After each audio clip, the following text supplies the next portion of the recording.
Hey everyone, welcome. Another draft preview here, and today I'm excited. We got our Hugh Jackson Award winner, Robert, and we're previewing both of his teams just because of where he placed last year, Templars and the Illuminati. I'm excited for this one, Sean. What do you think?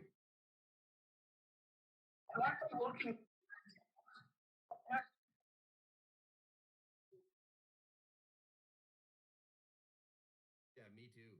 Yeah, for sure. So, when you look at Templars, let's see how he's actually done. Like career wise, 10th all time, not the greatest, middle of the road, right? We got 20 owners. He's 10th all time, but he does have three division titles, which is tied for second. And, the win percentage, though, it says a lot as well. 16th all time. What stands out to you here?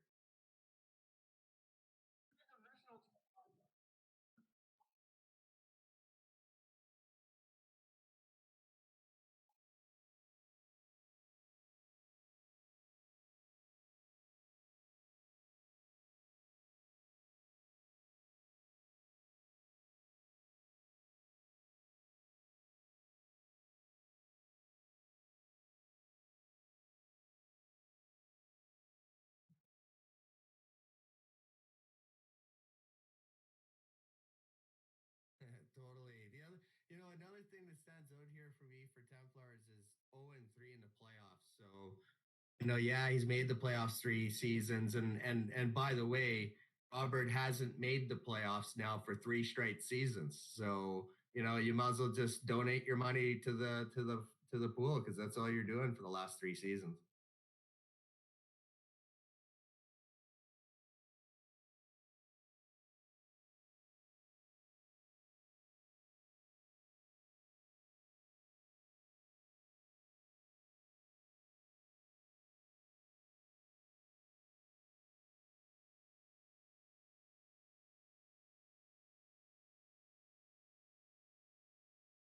Yeah, that's for sure.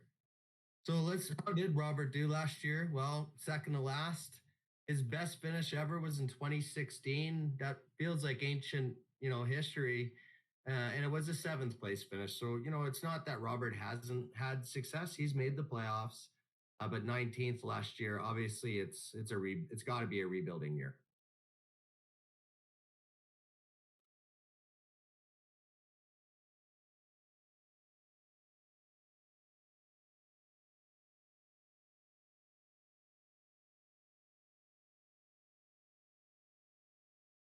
For sure.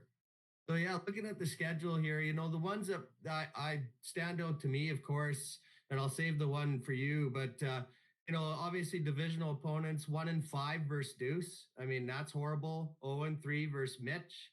That's horrible. 0 and 2 versus the Architect. Only one win in his career with three of his divisional opponents there.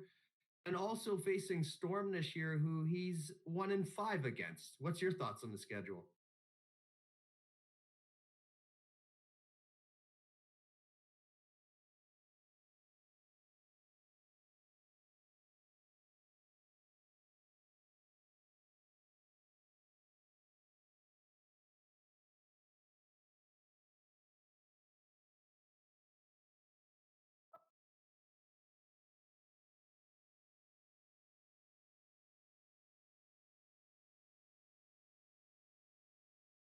Yeah, no, it's going to be hard. It's strength of scheduling too. So, when that happens and a team like BC Lions doesn't do very well, and then they're going to do well, it's going to be tough. And just look at what he can do. Let's look at his keeper situation.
Can you, can you hear me now? All right. Sorry about that, guys. Yeah, I know you're right. I mean, two quarterbacks you don't keep. Obviously, he's a homer. He's got four Dallas Cowboys. So yeah, I mean, he's gonna make some changes, and I think you're right. He can improve that roster, and he can do it through his picks. Let's have a look at his draft picks.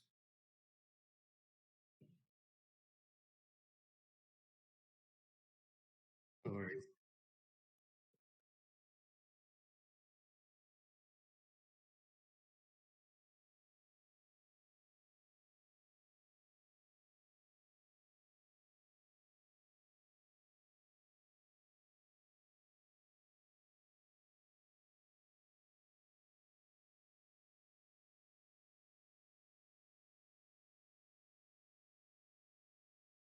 Quite interesting to see.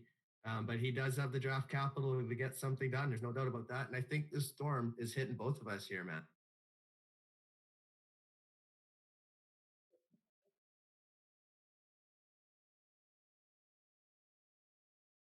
Yeah, totally.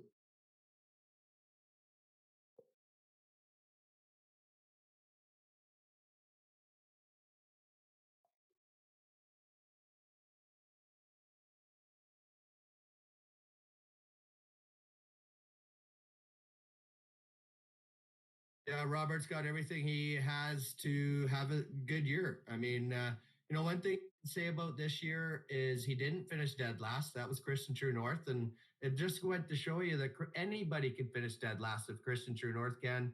And Temple has the draft capital. If he makes a couple of moves made at a different keep instead of that two quarterback strategy, I think yeah, he could turn it around this year, and I hope he does. To be honest.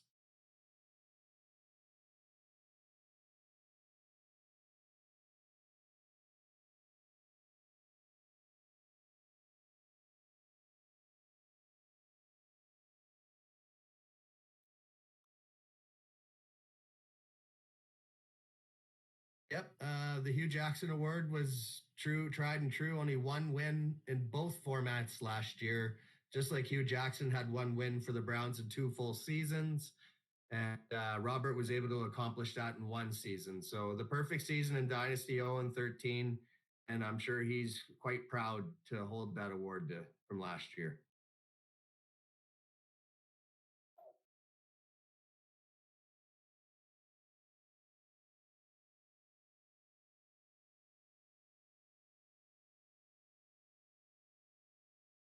Agree that 0 and 13 record obviously just punished his win percentage at 308. That's second worst out of all the owners in Dynasty. So clearly, that 0 and 13 year, he needs to improve quickly.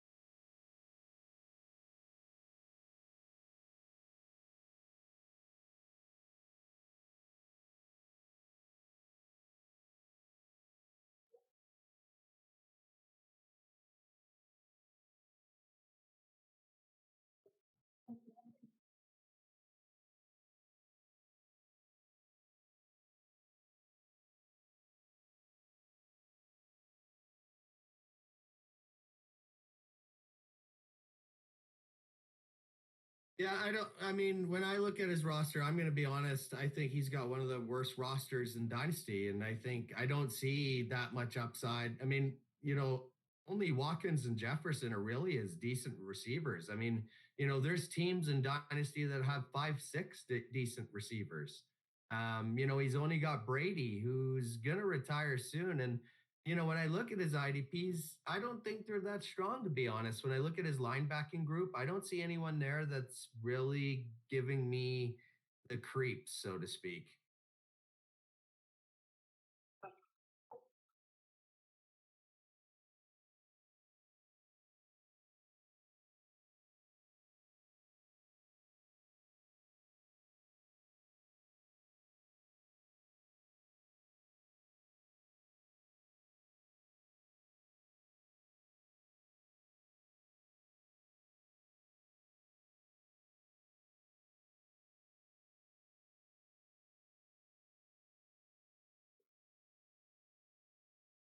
I mean, sometimes it depends on the bye weeks, I guess, but I just don't see depth on the offensive side for the Illuminati, and I think he needs to make improvements there, and he needs to do it quickly.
I mean, he's going to be able to definitely add to that, the horrible offensive depth that I think he has, either via wide receiver, running back. Um, does he go quarterback? Maybe. I mean, I think the other quarterback he had on the roster was Minshew. So yeah, you're right. He's not worth mentioning at this point. So yeah, I mean, I think Robert, he could trade that fourth pick maybe for two decent offensive players, right? If somebody wanted to move up and needed a quarterback or whatever, right? There's so much you could do, and it all comes down to how active you are and reaching out to people. That's if you want to make trade, you just got to reach out to people. And the Illuminati, if he starts reaching out to people, he could improve this roster. If he doesn't, I think it's going to be a really, he's going to be near the bottom yet again. There's no doubt about it in my mind.